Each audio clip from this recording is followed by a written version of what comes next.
pertanyaan akan saya ajukan lebih dahulu kepada Bapak Yusuf Kalla adalah sebagai berikut pertanyaannya. Menyadari adanya kesenjangan yang lebar dalam kualitas sumber daya manusia dan penyebarannya di berbagai daerah di Indonesia, serta daya saing SDM yang relatif masih rendah di pasar global, maka bagaimanakah kebijakan Bapak untuk mengatasi hal tersebut? Di sisi lain, sebagian dari SDM kita yang unggul justru memilih berkarya di luar negeri. Maka, bagaimanakah pula upaya yang akan Bapak lakukan untuk mencegah mengalirnya SDM berkualitas ini? Waktu kita berikan 3 menit mulai sekarang. Terima kasih Ibu Moderator. Seperti kita pahami bahwa SDM yang tingkatannya berbeda tentu diakibatkan oleh pendidikan yang berbeda baik jumlah dan mutunya. Maka tentu langkah yang pertama ialah pendidikan nasional betul-betul menasional. Harus ada keseimbangan, karena itulah ada pemetaan untuk bagaimana pendidikan di daerah tertentu yang kurang, kemudian ditingkatkan mutunya karena dia kurang. Begitu juga jumlah pendidikan, juga distribusi guru dan fasilitas-fasilitas tentu diabaikan. Dan dorongan agar masyarakat juga ikut dalam pendidikan itu. Yang kedua, langkah-langkah pertukaran guru perlu kembali diadakan, sehingga guru-guru di daerah-daerah yang tentu kurang akan dibantu oleh daerah lebih. Kita mengapresiasi Indonesia Mengajar oleh Saudara Anies, itu salah satu cara bagaimana memberikan suatu pemerataan daripada sumber daya manusia. Begitu juga lapangan kerja, sumber daya manusia juga tergantung kepada kesenjangan ekonomi. Apabila ekonomi kita harus diratakan, baik di timur dan di barat, maka faktor sumber daya manusia akan berubah. Jadi 2 hal yang tentu, pendidikannya dan proses ekonominya harus diperbaiki. Yang kedua tadi, bagaimana tadi Ibu mengatakan tentang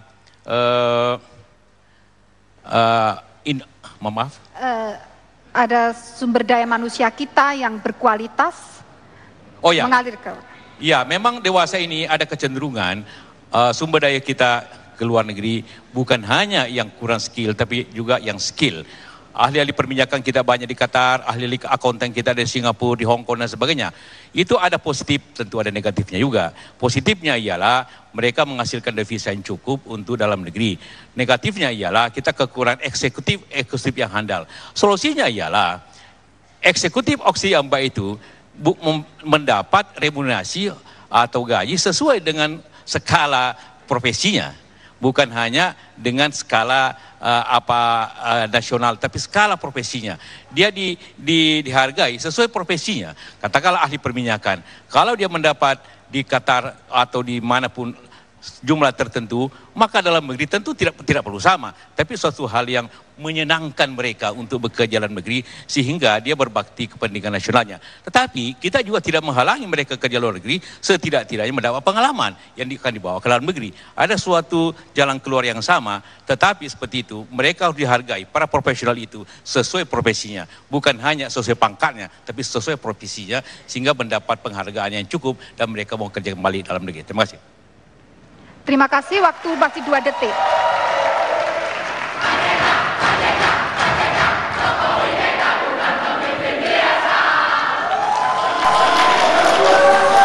Berikutnya, kesempatan kami sampaikan kepada Bapak Hatta Rajasa. Saya ulang pertanyaannya. Menyadari adanya kesenjangan yang lebar dalam kualitas sumber daya manusia dan penyebarannya di berbagai daerah di Indonesia, serta daya saing SDM kita yang relatif masih rendah di pasar global, maka bagaimanakah kebijakan Bapak untuk mengatasi hal tersebut? Sementara itu di sisi lain, sebagian dari SDM kita yang unggul memilih berkarya di luar negeri. Bagaimanakah upaya yang akan Bapak lakukan untuk mencegah hal tersebut? Waktu 3 menit mulai sekarang. Terima kasih Ibu Moderator. Dari 125 juta angkatan kerja kita, memang 46% masih tamatan SD. Oleh sebab itu, struktur tenaga kerja seperti ini tidak ideal. Mengapa? Karena hanya 8% lulusan perguruan tinggi yang masuk ke pasar kerja. Kita harus meningkatkan APK perguruan tinggi dalam sampai 2019 setidaknya 40%. Sehingga aliran masuk adalah mereka yang skill dan memiliki knowledge. Persoalannya bagaimana yang 46% yang sudah ada di pasar agar mereka produktivitinya meningkat. Jangka pendek tidak ada lain kecuali meningkatkan balai-balai latihan dengan meminta kepada seluruh daerah-daerah otonomi untuk merevitalisasi dengan bantuan pemerintah pusat, merevitalisasi balai-balai latihan agar kesenjangan mereka dapat kita atasi dengan meningkatkan skill. Karena ini sangat penting. Jangka panjang tidak ada lain adalah pendidikan. Pendidikan ini menjadi kata kunci untuk mengurangi kesenjangan. Yang kedua, yang paling penting adalah menumbuhkan pusat-pusat pertumbuhan baru. Tidak boleh pertumbuhan hanya terjadi di Pulau Jawa. Oleh sebab itu kami mengembangkan ketika saya Menko Perekonomian, Master Plan percepatan perluasan pembangunan ekonomi Indonesia dengan mengembangkan sumber-sumber pertumbuhan baru berbasiskan pada kekayaan lokal. Dengan demikian maka dibarengi dengan pusat-pusat keunggulan, the center of excellence, maka putra-putra daerah di tempat tersebut akan masuk ke dalam pusat pertumbuhan tersebut, bekerja sambil mereka juga menikmati pendidikan kejuruan yang disesuaikan dengan keunggulan daerah masing-masing. Terhadap adanya tenaga kerja kita yang di luar, ada dua pendekatan. Yang pertama, kita bisa melihat dari satu sisi, yaitu strategi pembangunan kita yang membuat mereka tidak mendapatkan kesempatan di sini. Contoh yang paling konkret, apabila kita mengedepankan menjual bahan mentah saja, maka para engineer dan skill tidak akan bisa bekerja. Dengan mengembangkan value added industry, maka mereka akan tertarik pulang ke Indonesia. Strategi ini harus kita jalankan. Yang kedua adalah bisa saja kita dalam waktu yang sementara, ini adalah pendekatan India, mereka mengembangkan karirnya di luar, akan tetapi membuka market, membuka pasar, mengakseskan ke Indonesia, dan pada saat yang tepat mereka akan pulang karena pembangunan ekonomi kita terus meningkat. Terima kasih. Waktu, Mas. Terima kasih.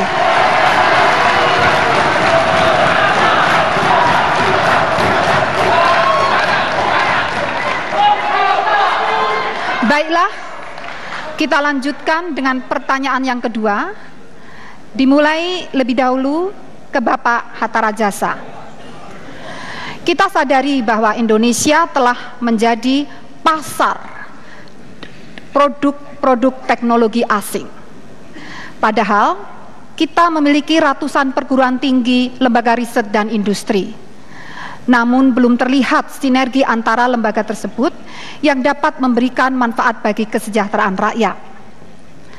Apa yang salah dengan kondisi tersebut menurut Bapak, dan bagaimanakah Bapak dapat mensinergikan pendidikan tinggi, lembaga riset dan industri agar permasalahan tersebut dapat diatasi? Waktu 3 menit dimulai dari sekarang. Terima kasih. Pengembangan pusat inovasi dengan pendekatan triple helix harus kita lakukan. Pertama, government mengembangkan regulasi yang pro kepada peningkatan knowledge masuk ke diffusi pada sektor-sektor yang kita prioritaskan. Yang kedua, pemerintah memberikan insentif kepada perusahaan-perusahaan yang mengeluarkan dananya untuk kepentingan riset yang bisa masuk ke dalam market. Yang ketiga, pemerintah mengeluarkan regulasi yang memungkinkan terjadinya percepatan program kewirausahaan sehingga invention plus entrepreneurship menjadi inovasi yang akan mengatasi persoalan-persoalan banjirnya masalah impor di tanah air kita. Khusus masalah banjirnya impor, maka pemerintah menurut saya harus, dan Prabowo Hatta betul-betul apabila diberikan mandat oleh rakyat, maka kita sungguh ingin mengedepankan seluruh sumber daya alam kita harus kita kelola based on value added. Tidak bisa lagi kita kembangkan pembangunan ekonomi yang tidak berbasis kepada knowledge. Oleh sebab itulah, maka pendekatan-pendekatan industri untuk mengurangi ketergantungan impor, terutama yang bahan baku dan bahan penolong, yang 78% dari impor kita adalah bahan baku dan bahan penolong, harus kita atasi dengan inovasi, dengan triple helix, adanya kerjasama antara lembaga-lembaga riset, perguruan-perguruan tinggi, dunia-dunia usaha, dan pemerintah. Inilah yang kita kembangkan di dalam sistem inovasi nasional kita. Kita harus fokus, konsentrasi. Yang kedua, mau tidak mau, anggaran riset yang hanya 0,1% dari GDP kita harus kita tingkatkan. Kami berkomitmen untuk menambah setidaknya 10 triliun untuk bagaimana mempercepat difusi knowledge masuk ke market di sektor-sektor yang kita unggulkan: pangan, energi, transportasi, kesehatan, material untuk masa depan, dan pertahanan. Oleh sebab itu, dalam konteks ini, dana tersebut bisa juga diambil dari swasta, di mana spendingnya bisa kita masukkan ke dalam tax deductible. Dan ini sudah ada di dalam undang-undang Sisna Siptek kita. Terima kasih. Waktu masih 11 detik. Bapak akan menambahkan? Waktu masih 7 detik. Masih 5 detik. Masih tersisa waktu. Baik, terima kasih. Tadi waktunya masih tersisa cukup lama. Terima kasih. Berikutnya pertanyaan yang sama ditujukan kepada Bapak Yusuf Kalla. Akan saya ulang lebih dahulu pertanyaannya. Kita sadari bahwa Indonesia telah menjadi pasar produk-produk teknologi asing. Padahal kita memiliki ratusan perguruan tinggi, lembaga riset dan industri. Namun belum terlihat sinergi antar lembaga tersebut yang dapat memberikan manfaat bagi kesejahteraan rakyat. Menurut Bapak, apa yang salah terhadap kondisi tersebut? Serta bagaimanakah Bapak dapat mensinergikan pendidikan tinggi, lembaga riset dan industri agar teknologi strategis kita dapat berkembang dan mengatasi permasalahan tersebut? Waktu 3 menit mulai sekarang. Terima kasih, Ibu. Memang teknologi berjalan cepat, perkembangannya sangat cepat. IT contohnya berkembang 100% setiap 18 bulan. Jadi memang apabila kita tidak ikuti dengan benar, kita akan menjadi konsumen daripada teknologi itu.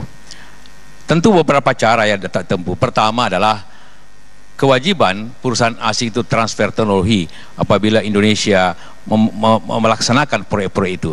Contohnya apabila mereka ingin masuk ke Indonesia, seperti industri mobil, elektronik dan sebagainya, mereka harus transfer teknologi kepada partner-partner Indonesianya sehingga akan terjalin seperti itu. Yang kedua adalah harus ada non-tarif barrier untuk suatu teknologi yang tidak mau kepada transfer teknologi itu. Berikutnya adalah bagaimana tadi dikatakan riset center kita yang terdiri daripada perguruan tinggi, lembaga riset nasional atau para industriawan. Bagaimana kerjasama ini? Kerjasama ini memang harus saling mengikat, bahwa perguruan tinggi yang begitu banyak harus ada fokusnya. Katakanlah UI fokusnya apa, Gadjah Mada fokusnya apa, ITB fokusnya apa, sehingga mereka dapat memfokuskan risetnya sehingga dapat mempunyai suatu nilai yang besar, kemudian bekerja sama dengan industri untuk dikembangkan itu. Itu merupakan pola yang dipakai di Jepang, sehingga riset-riset perusahaan di Jepang itu lebih banyak di industri. Kemudian dibagi kita untuk kepentingan nasional, lembaga riset nasional seperti BPPN, LIPI. Apabila kita berbicara riset tentang pangan, riset tentang energi, haruslah lembaga riset pemerintah yang bersama, kemudian pihak swasta bergabung dengan itu, kemudian dibuat lembaga. Itulah sebenarnya tugas daripada Kementerian Riset untuk mengkoordinir itu. Nah, dengan cara koordinasi itu semuanya mendapat bagian, dengan catatan bahwa setiap mendapat inovasi, katakanlah paten, maka perguruan tinggi harus mendapat share yang besar sehingga perguruan tinggi mendapat insentif. Di lain pihak, saya setuju perusahaan yang ikut dalam riset itu mendapat tax deduction. Tax deduction itu penting agar dia mendapat bahagian juga daripada ongkos yang dikeluarkan itu menjadi bahagian dan bebas pajak, sehingga dua-duanya mendapat insentif. Perguruan tinggi mendapat insentif, dapat share, kemudian perusahaan mendapat tax deduction juga insentif, sehingga apabila itu terjadi dapat mengembangkan teknologi itu di dalam negeri. Dan kemudian kebijakan pemerintah sekali lagi untuk mengutamakan pembelian atau kebijakan kita semua untuk memihak kepada perusahaan dalam negeri. Hanya itulah cara untuk mengemukakan riset dalam negeri seperti itu sehingga ekonomi kita berjalan dengan kreatif. Terima kasih.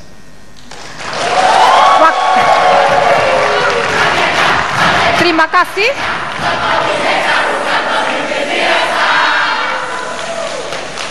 Terima kasih. Hadirin sekalian, telah kita ikuti bersama jawaban dari para calon wakil presiden. Nah, untuk selanjutnya kita akan menginjak pada segmen yang keempat. Namun sebelumnya kita ikuti jeda berikut. Terima kasih.